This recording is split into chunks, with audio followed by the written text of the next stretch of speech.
Hello, listeners. This is the Nerd-Vana podcast, where we are going to be talking about a more unconventional movie compared to the ones we've done in the past.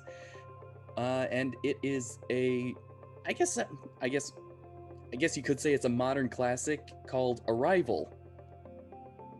I definitely call it a modern masterpiece. Yeah, it's one of those films that,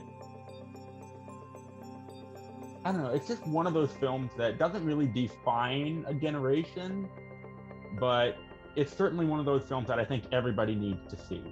Oh yeah, it's listed on that. And for me, it's definitely one of those movies where, those rare movies where you only see it once, and it's like it sticks with you. Mm-hmm. Because of how it was put together. First time I experienced that was Citizen Kane. So far, I've only seen that I think 3 or 4 times in the last 5 years. For Arrival, this was actually my second one. I saw it once, and then I had to, like, a couple years ago, and then I saw it again for this review. Yeah, this was the first time I watched it, and I gotta say, I'm impressed. Mm-hmm.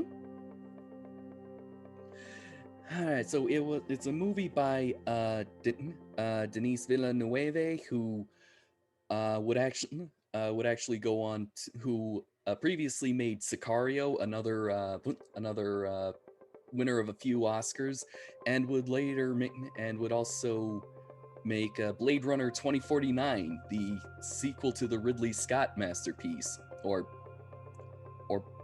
I mean, it definitely has its fans and its non-fans, but I digress. And so it's a basic story about alien contact that's both typical but not at the same time, and the atypical parts of it is where it really shines. Oh yeah, I mean, this could have very easily become one of those Independence Day alien shoot 'em up alien movies, and I'm glad they didn't really do that. Yeah, or like in the old ones, War of the Worlds, The Day the Earth Stood Still. But I guess you could kind of make it based on my movie knowledge, it's kind of a combination of Close Encounters of the Third Kind with Contact. With Contact, Mm-hmm. And I've only seen parts of that movie, and don't know if you have seen that. I haven't seen either of them, but I know what about Close Encounters of the Third Kind. Yeah, Of course I do. It's a Spielberg movie. Yeah, Contact, young Matthew McConaughey. Ooh. Enough said. Track that one down. All right. So anyway, the whole story. All right. So Ian, what is the story about? The story is about, well, trying to communicate with alien visitors, I guess. they're not exactly invading. There's just 12 spacecraft that appear all around the planet. No real rhyme or reason. They just show up randomly across the globe. And the team we follow has to try to communicate with them before China decides to wage war. And this is one of those movies where, I mean, a lot of movies want you to go, like, they want to urge the audience to say, yeah, blow them up, take them down. And this one's like, no, just talk to them. Like, see why they're here. They haven't done anything malicious. They're just hanging out. Yeah, and that's kind of that is what's atypical about this, is that is not atypical, is that they are trying to establish a communication with the aliens instead of that with the whole, share the fruits of our labor and all that kind of thing, or all your base are belong to us. Yeah, it's just like, and honestly, it's something that very well could be something in our future. I mean, say extraterrestrial life does find its way here, or we find our way there. How would we communicate? Exactly. Yeah. That we would have to find some sort of common medium, or sort of like decode what they say and what we communicate to them, and try to figure things out. And I think what's amazing is that even if you kind of take the alien angle off to the side, it's pretty much just telling people that it doesn't always have to be like a fight or a conflict. I mean, just sit and just talk. Just talk with people who are different, or are of different cultures, or who think differently. Just talk and find something, find a way to understand. And it's essentially like it's a philosophical story that kind of makes it's kind of telling people to kind of look at themselves and look at their world. All right, so yeah, it is amazing, and I'll say it's one of those movies that you don't have to watch too many times to just get. I mean, it's that movie that pretty much you have an experience from. All right, so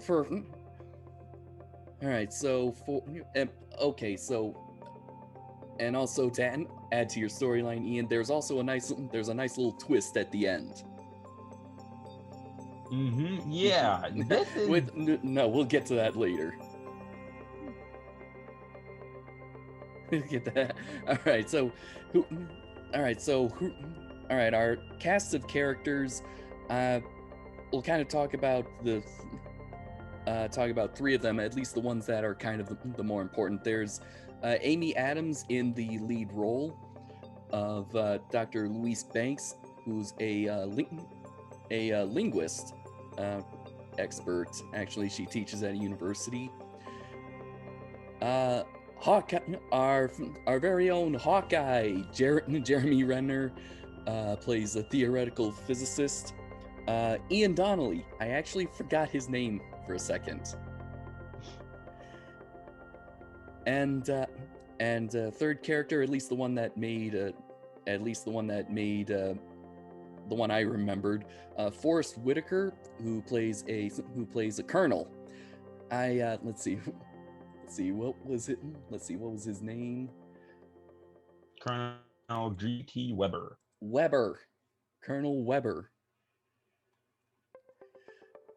was very he was nice, and um they were I gotta say that this the acting was just very well. All the cast members, especially Adams and Renner, they had such great chemistry together. And see, and for Renner, I've only known him as an action star. You know, the Born Legacy, Avengers, obviously. So to see him kind of play a scientist and trying to play trying to be like a liaison to aliens was it took I mean it took me a bit to wrap my head around that, but again, he played it very well.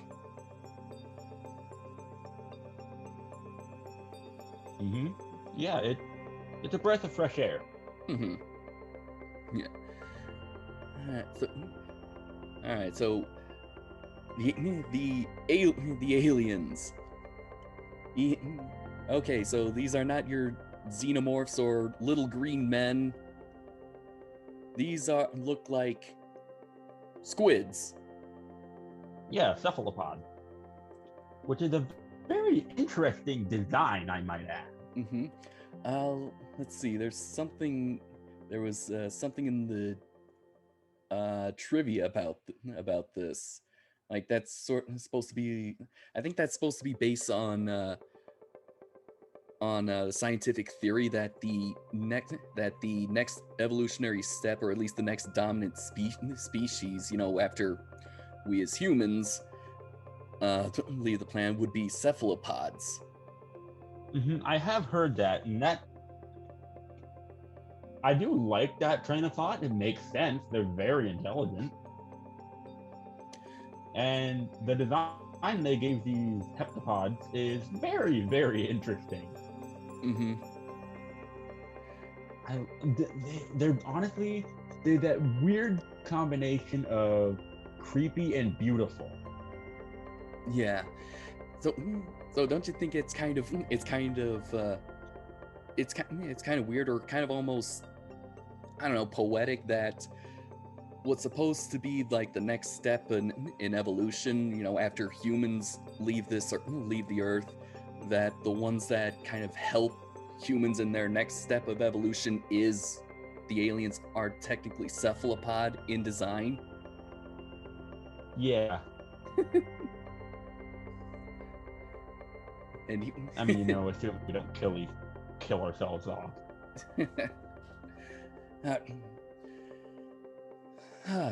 Oh yeah, this is gonna be so different than from our previous reviews. Oh my goodness. Yes. All right, Ian, what stood out to you the most, actually? That's the entire concept. I mean, it's one of those movies that doesn't really feel like it. Well, it's not an action movie. No. It just the acting, it's all more mellow than anything. It's a rather mellow movie that's meant to like ease you into that world. And honestly, it feels real. This is one of those science fiction movies that feels real. I mean, this came out in what, 2016? Yeah. So, I mean, just everything that they do, the step-by-step how they walk through communicating with these creatures and just trying to get to know them. And it's just so cool. Honestly, I might go back and revisit this movie with friends because it's such a good movie. But and the various ways, like how one symbol has multiple meanings, like it says here that when they ask them why they came, they answer in a statement which is translated to offer weapon. And China goes off the rails with that. No surprise there. and other nations follow China's example of breaking off and begin to declare war on these beings. Whereas our team that we've been following argues it could be more abstract, like tool instead of weapon. And that's kind of an important detail. Yeah, and also and just kind of brilliant as to how pretty much cultures have different meanings for different words. Mm-hmm. And I first heard weapon, and I'm like, oh my god, they're hostile. And then luckily, Amy Adams is there to say, don't know if that means like something that harms or just a tool. Yeah, like you said. So yeah, that's amazing. I love how it sort of builds up. It's a slow movie. It has the slow pacing of Alien, and which is funny because when I first saw the trailer for Arrival, it sort of builds it up as like this is going to be like a horror movie. Mm-hmm. I mean, especially when they get on the craft, they actually meet the aliens for the first time. They're surrounded by this dark, squared tunnel with a bunch of fog as being the only light source, and it gives and gravity's a little wonky. Or gravity's shifted, I guess. And how that works, I want to know. So yeah, it kind of gives this feeling of uneasiness. It was amazing, and mm-hmm. And I don't know. I don't have much to say about this movie. It's just so good. Acting's good. Characters are good. I wish they personally went into more of the biology of the creature. Mm-hmm. You want them to go into more of the biology? Is that what you said? Yeah. Okay. Yeah. Wi-Fi issues? No, I think I was just talking while you were talking. Oh. Yeah, occasionally you're getting robot voice. Yeah, that happens on your end too. All right, so anyway, okay, so how this was actually the first movie that I found out. It was shot with a modern digital camera, but the lenses of choice were actually vintage lenses. And so, and sort of the reason, so the lenses of choice for some scenes were these and sorry, I'm kind of going film nerd I'm going like film technical nerd on this, listeners. But the lenses of choice for some scenes were these lenses from Zeiss called the super speeds, and they're pretty good for low light situations. These are like the Cuban cigars of cinema lenses, because they're so popular, and they were used in a lot of movies from the 80s and 90s. To name a few: The Shining, RoboCop, Lost in Translation. So a lot of good movies were shot on these lenses. And I found out that the director of photography is named he's Bradford Young, and he's also worked on the movie Selma, if you've seen that one, Ian. That is also a pretty good one. Let's see here. Here we go. He goes, "We shot with." This is an interview from on nofilmschool.com. We shot with the Alexa XST. I shot with two different kinds of lenses, some vintage ultra primes from Camtech, and I also used super speeds. And here we go. In terms of lensing, I'm always a fan of picking the right lens for the right moment. Sometimes that means I've got a Frankenstein ragtag of lenses, but I chose the ones I felt would soften and give me a lot of exploring power in the darkness. I chose those two lenses because they gave me very different looks. And that's and when you look at Arrival, you definitely kind of see that it looks different from from most modern movies. And I like that it was shot on vintage glass, because vintage lenses, there's some of them will have more characteristics that modern lenses just try to get away from, like the amount of flaring, or any kind of flaws like chromatic aberrations. But some even have some things that can't be matched by modern lenses, such as how they what's the word I'm looking for? How they God, I always hate them. I hate those pauses. How they render the skin and some of them can give like a soft, creamy look. And you see some of that in Arrival. That's kind of what I like. This movie is about things coming full circle, and how there is a bigger picture than what we're given. Yeah. Good God, I had like a long train of thought, but I don't want to like hijack the whole review as like I usually do. Yeah. I think. Let's see. Yeah, this is a movie that's really loves playing with light. Oh Ian, my gosh, this is like Spielberg levels of light.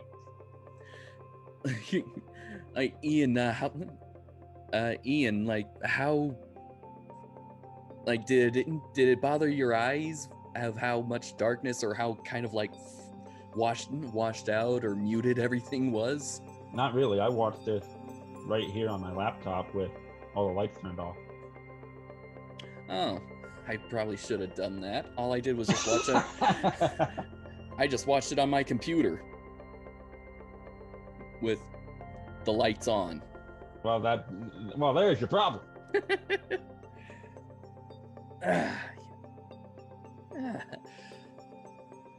Yeah. What do you think of the design for the alien language? Oh my gosh, I've never seen anything like that in any sort of media. I mean, we've seen things in Prometheus, and we've seen I know that's not the best movie in the world, but bear with me here.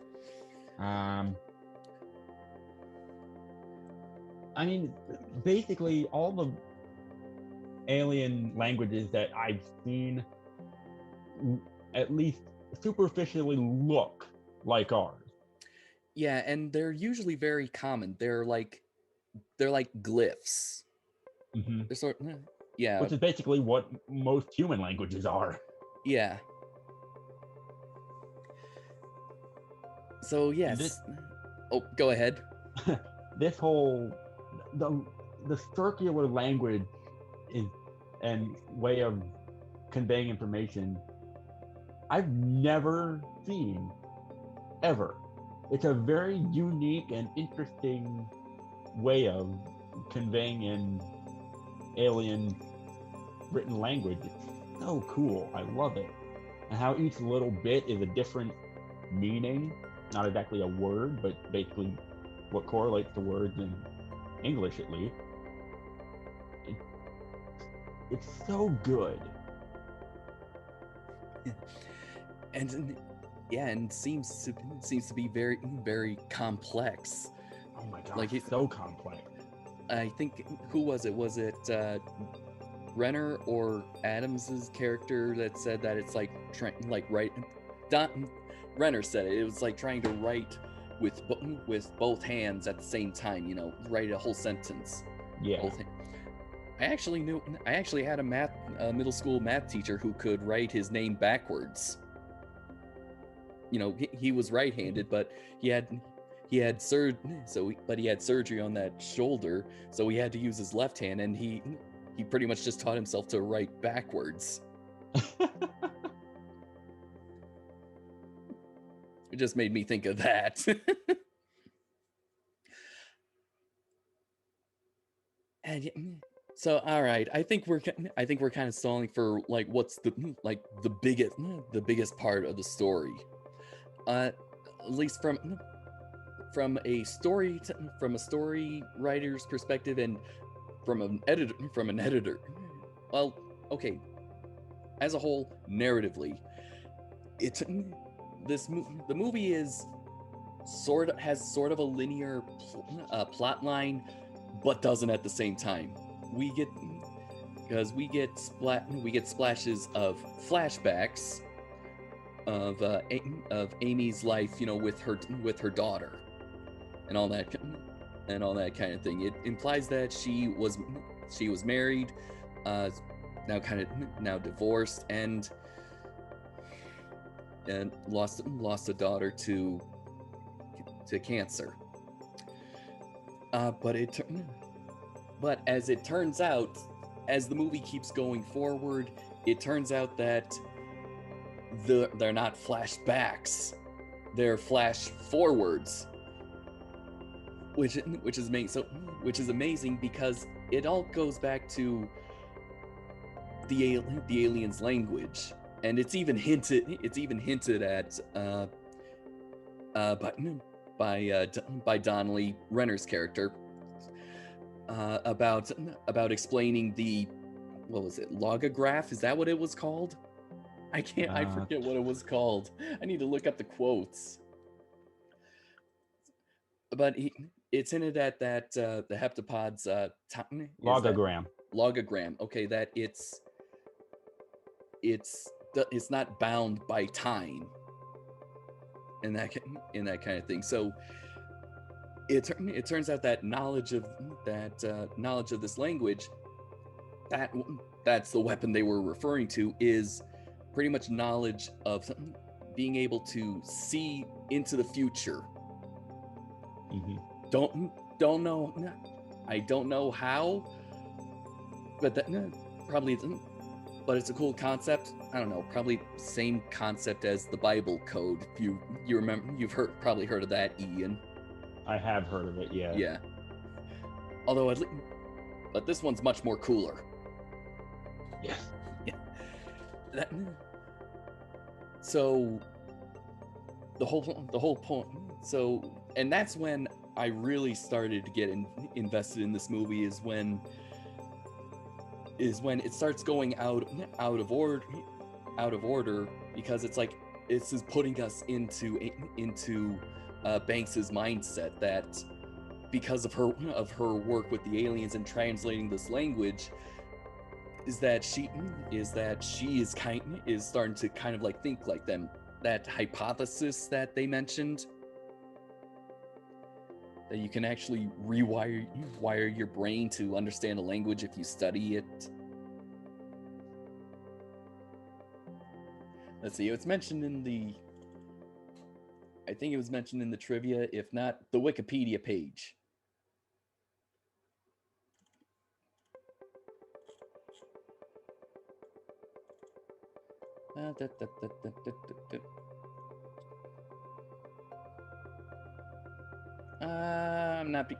I'm not finding it. Okay. Regardless.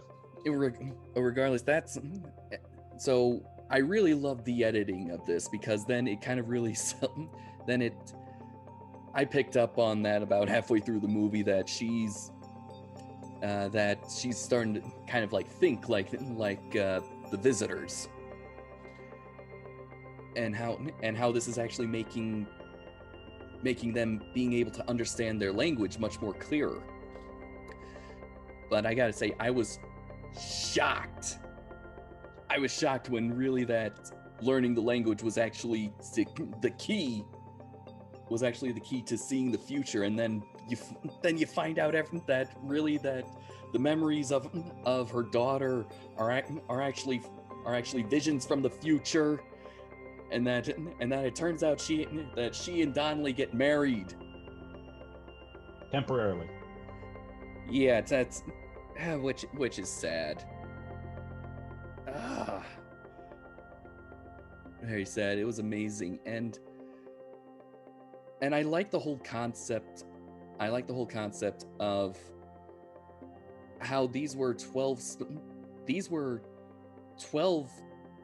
essentially these were 12 messengers that were pretty much giving every nation, or at least every continent, like superpower in the nation, a piece of information, and that the only way to get it is to bring all the pieces together. Yeah, work together. Mm-hmm. Which we really need a lot of nowadays. That's really what this movie is all about. Mm-hmm. Not only do we need to work together just simply as humans, but also as intelligent creatures with things that might not be human. Mm-hmm.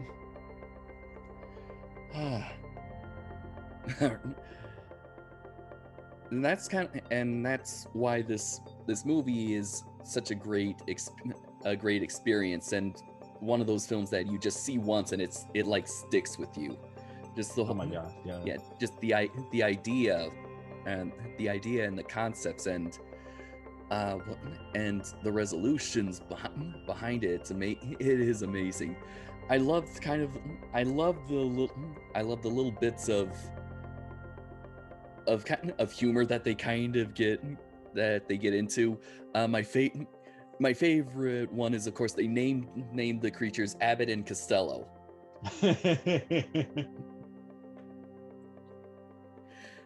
It sounds random, but actually it's very fitting. Yeah, so Ian, I manage a baseball team. No. Yeah, well, I do, and they got some of them. They have these funny names. There's who's on first, what's on second, I don't know's on third. Oh, I get it. I've seen that. It's been so long. I gotta track that down. Yes, that's that's why it's so very fitting to name them Abbott and Costello. Their famous bit, the who's on first, is pretty much about the confusion of language and communication.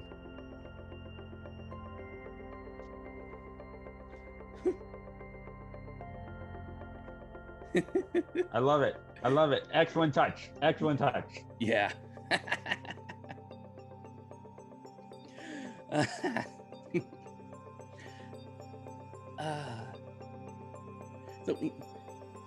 So Ian, what did you think of the Heptapods? I mean, for most part, we see just like the tentacles. I had no other word of what to call them. But what did you think when you finally kind of see them as a whole? Oh, that's beautiful. Not only do they look cool and creepy and beautiful at the same time, but the CG is awesome. Oh, yeah. In some parts, Amy's hair, when she's sort of like when she's like inside it, kind of doesn't. It kind of does. You can tell it's fake. Well, what are you gonna do? Yeah. Most of the money went to the Heptapod.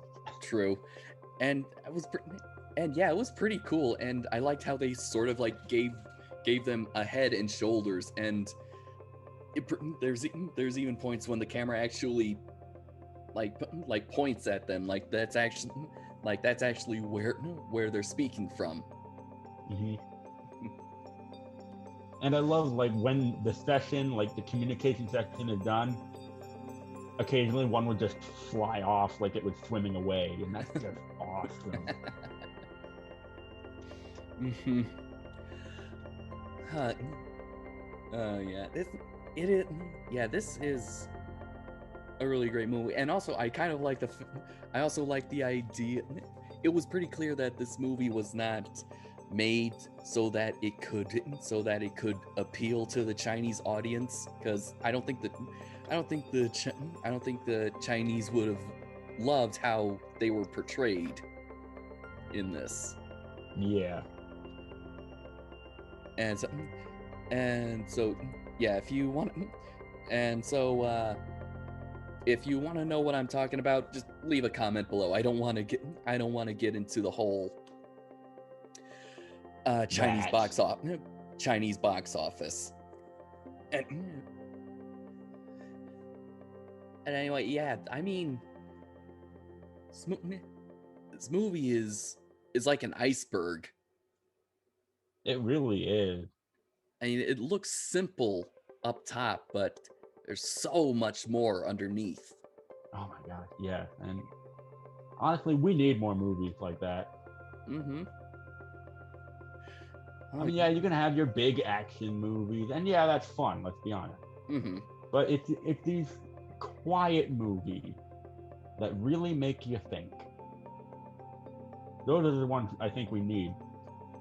Mm-hmm. Oh yeah, definitely. Oh.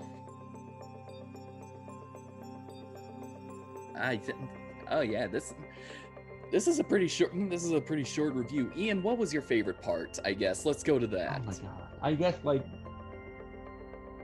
that short little montage of them really starting to communicate with them, and with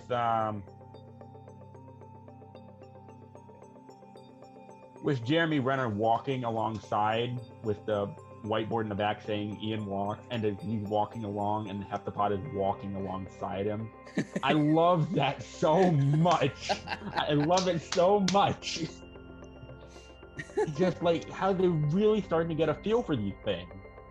And it's just I keep going back to this. I love it so much. Yeah. Yeah.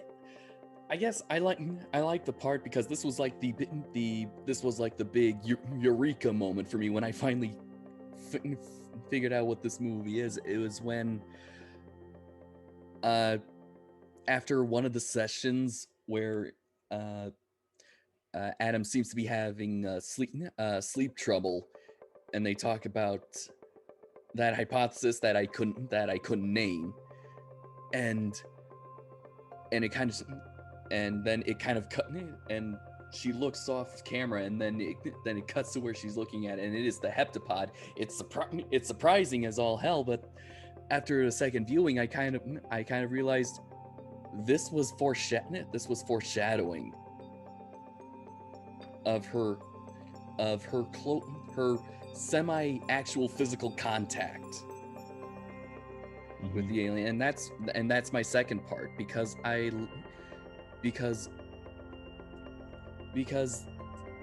it was just after there was a plan to blow up the craft, and the aliens forcibly push them out so that to protect them, which is amazing. I love like when they're both like tapping on the glass, trying to convey like, hey, you guys get out. Mm-hmm. And they keep tapping, and it's just like, oh my gosh. Mm-hmm. So I love it. I love that too, but it's the physical contact that I love when she's in the white foggy room, and oh my gosh, yeah. I like when, and it's sad, but also kind of shows. It does make me think of immigrants who learn our language who don't really have a grasp on it. It says, Abbott is dying process, Mm-hmm. Which is according death to death process, and I mean, yeah, According to Wikipedia, it's the explosion. That's what Costello's referring to. I thought it just meant that he is dying. He's Yeah, that's what I thought gravely. initially, but Wikipedia says. No, it doesn't really matter. But Okay. that's just what it says here. Yes, but I love that. I like that they're that this is the one time we actually see subtitles of what they're trying to communicate, Mm-hmm. and that Luis has the quote unquote weapon, which and honestly I love that decision that she's the one who has the knowledge. She's the one who has that gift because she's a linguist. She knows the importance of language.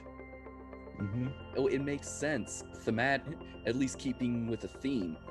But I like that she kind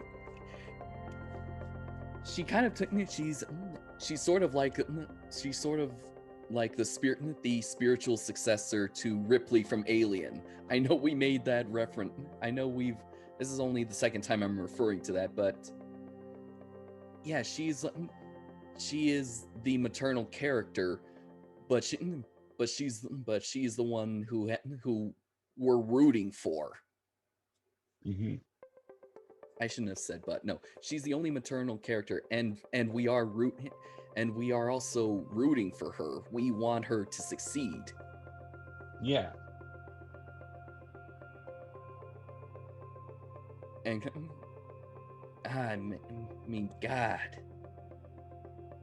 I would probably watch this movie. I would watch this movie again. I would, and I think I will. Yeah, same here. Once COVID's over, I'm gonna get together with some friends and we're gonna watch this. All right. Okay, so